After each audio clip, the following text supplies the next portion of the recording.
கர்த்தர் நல்லவர், அவர் கிருபை என்றும் உள்ளது. ஆண்டவராகிய இயேசு கிறிஸ்துவின் நாமத்தினால் உங்கள் ஒவ்வொருவருக்கும் அன்பின் வாழ்த்துக்கள். இன்று ஜனவரி 20 திங்கட்கிழமை. இந்த நாள் உங்களுக்கு ஆசீர்வாதமான நாளாக இருப்பதாக. இன்றைக்கு நாம் தியானிக்கும் வசனம் சங்கீதம் 28:6. கர்த்தருக்கு ஸ்தோத்திரம், அவர் என் விண்ணப்பங்களின் சத்தத்தை கேட்டார். இந்த சங்கீதம் தாவீது எழுதின சங்கீதம். அவர் சொல்லுகின்றார், கர்த்தருக்கு ஸ்தோத்திரம், அவர் என் விண்ணப்பங்களின் சத்தத்தை கேட்டார்.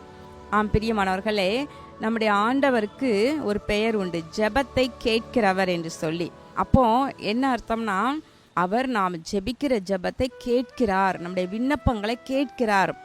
ஆனா துன்மார்க்கருடைய பலி கர்த்தருக்கு அருவருப்பானது, நீதிமான்களுடைய ஜெபம் அவருக்கு பிரியம்னு நீதிமொழிகள் எழுதியிருக்கு. அதே நேரத்தில் சங்கீதம் 34 எழுதியிருக்கிறது, கர்த்தருடைய கண்கள் நீதிமான்கள் மேல் நோக்கமாக இருக்கிறது, அவருடைய செவிகள் அவர்கள் கூப்பிடுதலுக்கு திறந்திருக்கிறது. இப்போ நீதிமான்கள் கூப்பிடும் போது கர்த்தர் கேட்டு அவர்களுடைய எல்லா உபத்திரவங்களுக்கும் நீங்களாக்கி விடுகிறார். இப்போ ஆண்டவர் நம்முடைய ஜெபத்தை கேட்க வேண்டும். இப்போ நம்ம எப்படி இருந்தால் நம்முடைய ஜெபத்தை கேட்கிறார்? நீதிமான்களாக இருக்கும் பொழுது, நம்ம கூப்பிடும் பொழுதெல்லாம் நம்முடைய விண்ணப்பங்களை கேட்கிறார். அவருடைய செவி திறந்திருக்கின்றதாம். எப்படி? நீதிமான்கள் கூப்பிடுதலை கேட்பதற்கு அவருடைய செவி திறந்திருக்கிறது என்று நம்ம பார்க்கின்றோம். அப்போ கர்த்தர் ஆவலா இருக்கிறார். என்னுடைய மகன், என்னுடைய மகள் எப்போ ஜோமன வருவாங்க, எப்போ ஜெபிப்பாங்க, என்னை நோக்கி என்ன கூப்பிட்டு சொல்ல போறாங்க, என்ன வேணும்னு சொல்ல போறாங்க, என்ன விண்ணப்பங்களை எல்லாம் எனக்கு தெரியப்படுத்த போறாங்க, அதை கேட்பதற்கு அவர் ஆவல் உள்ளவராய் இருக்கிறார். ஏன்? கேளுங்கள், அப்பொழுது உங்களுக்கு கொடுக்கப்படும், உன் வாயை விரிவாய் திற என்று சொல்லுகின்றார். அப்போ விண்ணப்பங்கள் அவசியம், ஜெபம் அவசியம். இந்த வருடத்திற்கு ஆண்டவர் நமக்கு கொடுத்திருக்கிற வாக்கு தத்தம் எரேமியா 33:3, என்னை நோக்கி கூப்பிடு, அப்பொழுது நான் உனக்கு எட்டாததும் நீ அறியாததுமான பெரிய காரியங்களை அறிவிப்பேன் என்று சொல்லுகின்றார். அப்போ கூப்பிடும் பொழுதுதான். அதே நேரத்தில் வேதத்தை கேளாதவர்களுடைய ஜெபம் கர்த்தருக்கு அருவருப்பானது என்று எழுதியிருக்கின்றது. பிரியமானவர்களே, கர்த்தர் நம்முடைய ஜெபத்தை கேட்கணும், நம்முடைய விண்ணப்பங்களுக்கு அவர் செவி கொடுக்கணும். அப்படின்னா நம்ம வேத வசனங்களை வாஞ்சையோடு வாசிக்க, தியானிக்க நம்ம பழகிக்கொள்ள வேண்டும். வேதத்தையே சிலர் என்ன செய்வாங்கன்னா, பைபிளை வாசிக்கவே மாட்டாங்க, ஆனால் ஜெபம் மட்டும் நல்லா பண்ணுவாங்க. ஆனால் ஆண்டோடைய வசனம் சொல்லுது, வேதத்தை கேளாதவன். அப்போ வேத வார்த்தைகளை வாஞ்சையோடு தியானித்து வாசிக்க இஷ்டமில்லாமல், சத்தியத்தை கேட்காம, ஆலயத்திற்கு சென்று கர்த்தருடைய வார்த்தையை கேட்கறதுக்கு பிடிக்கல, சர்ச்சுக்கு ஏன் போகணும், வீட்டிலேருந்து ஜோம் பண்ண ஆண்டவர் கேட்க மாட்டாரா? இந்த வார்த்தையை எத்தனை பேர் சொல்கிறாங்க, யோசித்து பாருங்க. வேதத்தை கேளாதவருடைய ஜெபம் கர்த்தருக்கு அருவருப்பானது. அதே நேரத்தில் ஏழையின் கூக்குரலுக்கு தன்னுடைய செவியை அடைத்து கொள்ளுகிறவன் தானும் சத்தமிட்டு கூப்பிடும் பொழுது கேட்கப்பட மாட்டான். அப்போ கர்த்தர் அதை கேட்க மாட்டார் என்று எழுதியிருக்கிறது.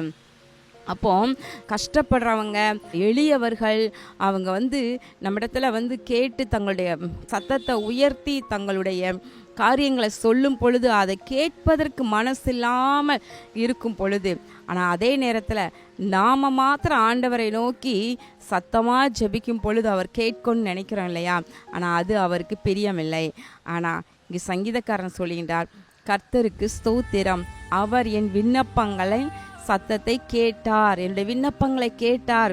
அப்போ தேவ பிள்ளைகள் நமக்கு ஒரு நம்பிக்கை வேணும்னா, நம்ம ஜெபிக்கிறது தேவ சமூகத்துக்கு செல்லுகிறதா, அவர் கேட்கிறாரா? போல்டா சொல்லணும், என் ஜெபத்தை கர்த்தர் கேட்கிறார், என்னுடைய விண்ணப்பங்களை கேட்கிறார், கர்த்தருக்கு ஸ்தோத்திரம் என்று சொல்ல முடியணும் நமக்கு. ஆமேன். அப்போ நம்ம நீதிமான்களாக தேவனுடைய சமூகத்தில் அவர் பிரியமாக இருக்கும் பொழுது, தானியேலை குறித்து சொல்லப்பட்டது, நீ மிகவும் பிரியமானவன், நீ வேண்டிக் கொள்ள துவங்கும் பொழுதே கட்டளை வெளிப்பட்டது என்று சொல்லப்பட்டது அல்லவா?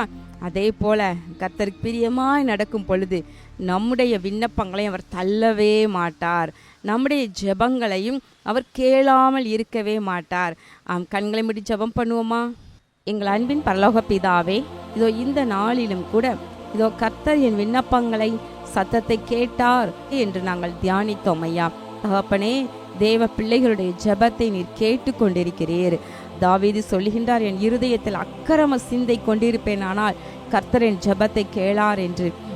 ஆண்டவரே, உம்முடைய சமூகத்தில் ஆண்டவரே தூய உள்ளத்தோடு கூட உம்மை நோக்கி ஜெபிக்கின்ற ஒவ்வொருவருடைய ஜெபத்திற்கும் நீர் பதில் கொடுக்கிறீர், விண்ணப்பங்களை கேட்கிறீர் ஐயா. ஆண்டவரே, நன்மையினால் நிரப்பி ஆசீர்வதிக்கிறீர். இது உம்முடைய பிள்ளைகள் ஆண்டவரே ஊக்கமாய் உம்மை நோக்கி ஜெபிக்க பழகி கொள்ளட்டும். ஒவ்வொருவரையும் ஆசீர்வதிங்க. இயேசு கிறிஸ்துவின் நாமத்தினால் வேண்டிக் கொள்கிறேன் நல்ல பிதாவே, ஆமேன்.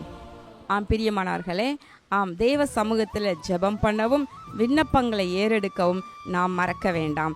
கர்த்தர் உங்களை ஆசீர்வதிப்பாராக. ஆமேன்.